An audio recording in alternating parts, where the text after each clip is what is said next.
കേരളത്തിൽ UDFകാർ പൊതുവെ വലിയ ആഹ്ലാദത്തിലും പ്രതീക്ഷയിലുമാണ്. കോൺഗ്രസ്സുകാർ പ്രത്യേകിച്ചും വലിയ ആവേശത്തിലാണ്.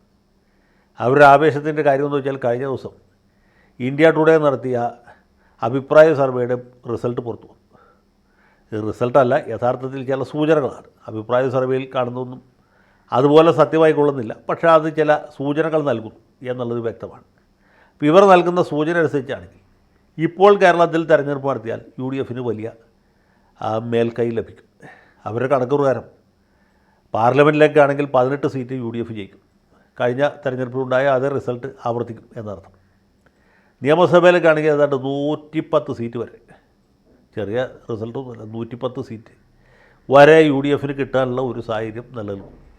LDF ദയനീയമായി പരാജയപ്പെടും എന്ന് മാത്രമല്ല BJP നില മെച്ചപ്പെടുത്തും എന്നാണ് പറയുന്നത്. ഈ അഭിപ്രായ സർവേകൾ കൃത്യമായ തെരഞ്ഞെടുപ്പ് ഫലത്തെ അല്ല സൂചിപ്പിക്കുന്നത്. ജനങ്ങളുടെ ഇടയിൽ പൊതുവേ ഉള്ളൊരു പൾസ് റേറ്റാണ് ഇവിടെ കാണിക്കുന്നത്. ജനങ്ങൾ എന്ത് ചിന്തിക്കുന്നു എന്നുള്ളതിൻ്റെ ഒരു സൂചന അതിൽ നിന്ന് കിട്ടും എന്ന് വേണമെങ്കിൽ പറയാം.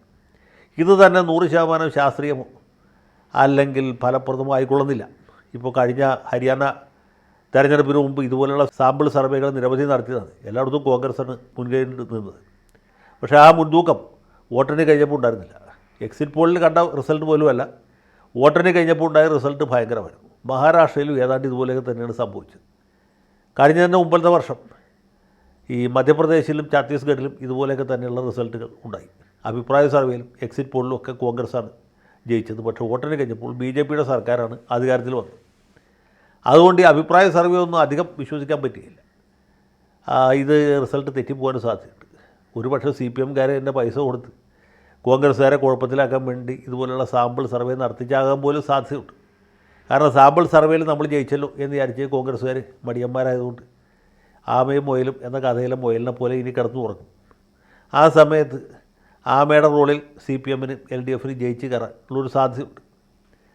അങ്ങനെയുള്ള സാധ്യത പോലും തള്ളിക്കളയാൻ പറ്റുകയില്ല. ഏതായാലും ഇങ്ങനൊരു സാമ്പിൾ സർവേ വന്നിട്ടുണ്ട്. 110 സീറ്റിൻ്റെ ആവേശത്തിലാണ് ഇപ്പോൾ കോൺഗ്രസ്സുകാർ പൊതുവിലുള്ളത്. BD സതീശനാണെങ്കിലും രമേശ് ചെന്നിത്തലാണെങ്കിലും ഒക്കെ സത്യപ്രതിജ്ഞ കിട്ടുകൊണ്ട് വല്ല കുപ്പായം വരെ റെഡിയാക്കി വെച്ചേക്കാണ്. എന്ന് വെച്ചാൽ കുഞ്ഞാപ്പ വിട്ടുകൊടുക്കുന്നത് നിങ്ങൾ വിചാരിക്കണ്ട. അദ്ദേഹവും ഒരു ചെറിയ പച്ചക്കുപ്പായം റെഡിയാക്കി വെച്ചിട്ടുണ്ട്. ആരായിരിക്കും അവസാനം കേരള മുഖ്യമന്ത്രിയാകുക എന്ന് പറയാൻ ഞാനാളല്ല. ഏതായാലും UDFകാർക്ക് ആവേശം പകരുന്ന ഈ സർവേയുടെ റിസൾട്ടിനെ പറ്റി പറയുമ്പോൾ യഥാർത്ഥത്തിൽ ഈ നാട്ടിൽ ഒരു വലിയ UDF അനുകൂല വികാരമല്ല, ഒരു വലിയ LDF വിരുദ്ധ വികാരമുണ്ട് എന്നുള്ളത് സത്യമാണ്. ഭരണവിരുദ്ധ വികാരം എന്ന് പറയുന്നത് കൂടുതൽ ശരി, LDFനോടല്ല. നമ്മുടെ കാരണഭൂതൻ നയിക്കുന്ന രണ്ടാം മന്ത്രിസഭയോട് ജനങ്ങൾക്ക് പൊതുവെ ഒരു വിപ്രതിപത്തിയുണ്ട്.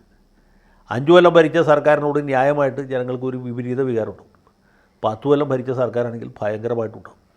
ആ ഭയങ്കരതയാണ് ഇപ്പോൾ അനുഭവിച്ചുകൊണ്ടിരിക്കുന്നത്. കാരണഭൂതനെക്കുറിച്ച് തന്നെ ആളുകൾക്ക് നല്ല അഭിപ്രായമില്ല. മന്ത്രിമാരാണെങ്കിൽ എല്ലാവരും ഒന്നിനൊന്ന് മികച്ച കഴിവ് തെളിയിച്ച ഭരണാധികാരികളായതുകൊണ്ട് ജനങ്ങൾക്ക് ഇവരെക്കുറിച്ചൊക്കെ ഭയങ്കര മതിപ്പാണ്, അതിഭയങ്കര മതിപ്പാണ്. അതാണ് സത്യം പറഞ്ഞാൽ UDFനുള്ള ഒരു സൗകര്യം. അവരുടെ മേന്മ കൊണ്ട് ജയിക്കണമെന്നില്ല. അവരുടെ മേന്മ ഇവിടെ ഒരു വിഷയമേ അല്ല. മറിച്ച് ഇവരുടെ ഭരണത്തിൻ്റെ മേന്മ അത് ഓരോ മലയാളിക്കും അനുഭവവേദ്യമാണ്. സകല സാധനങ്ങളുടെയും നികുതി വർദ്ധിപ്പിച്ചിരിക്കുകയാണ് നമ്മുടെ മഹാനായ ധനകാര്യമന്ത്രി ബാലഗോപാലൻ. പിന്നെ മനുഷ്യജീവിതം ഏതാണ്ട് അസാധ്യമാക്കി തീർത്തിട്ടുണ്ട്. കാരണഭൂതൻ്റെ കീഴിലുള്ള പോലീസ്, ഗുണ്ടാ സംഘങ്ങൾ, മാഫിയകൾ ഒക്കെ അവരുടെ പ്രവർത്തനം വളരെയധികം വിപുലീകരിച്ചിരിക്കുകയാണ്. ചുരുക്കി പറഞ്ഞാൽ മനുഷ്യൻ ജീവിക്കാൻ യാതൊരു നിവൃത്തിയില്ലാത്ത അവസ്ഥയിലെത്തിയിരിക്കുകയാണ്. അതിന് പുറത്താണ് വിദ്യാഭ്യാസമില്ലാത്ത വിദ്യാഭ്യാസ മന്ത്രിയും സംസ്കാരമില്ലാത്ത സാംസ്കാരിക മന്ത്രിയും മറ്റ് മന്ത്രി പുങ്കവന്മാരും നടത്തിക്കൊണ്ടിരിക്കുന്ന ഭയങ്കരമായ ഭരണാഭാസം. അപ്പോൾ ഏത് നിലക്കും ഇനി വോട്ടിംഗ് മെഷീൻ കൊടുത്ത് വെക്കേണ്ട താമസമുള്ളൂ.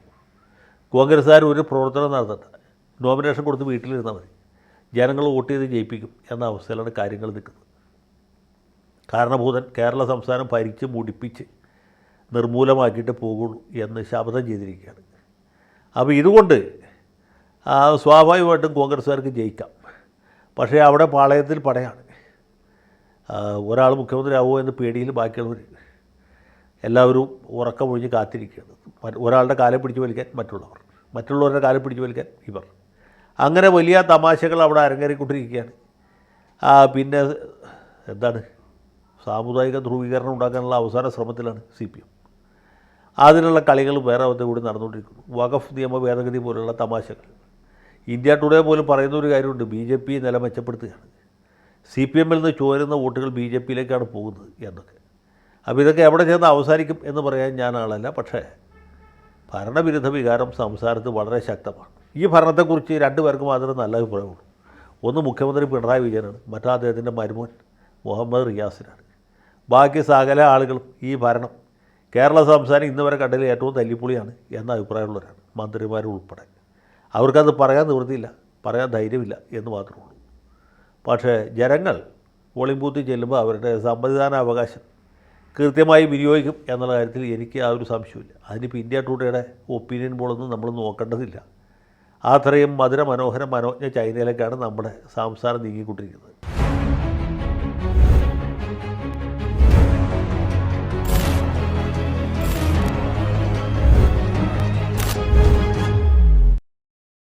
കൂടുതൽ വാർത്തകളും വിശേഷങ്ങളും നിങ്ങളിലേക്ക് എത്താൻ ABC മലയാളം സബ്സ്ക്രൈബ് ചെയ്യുക, ബെൽ ബട്ടണും അമർത്തുക.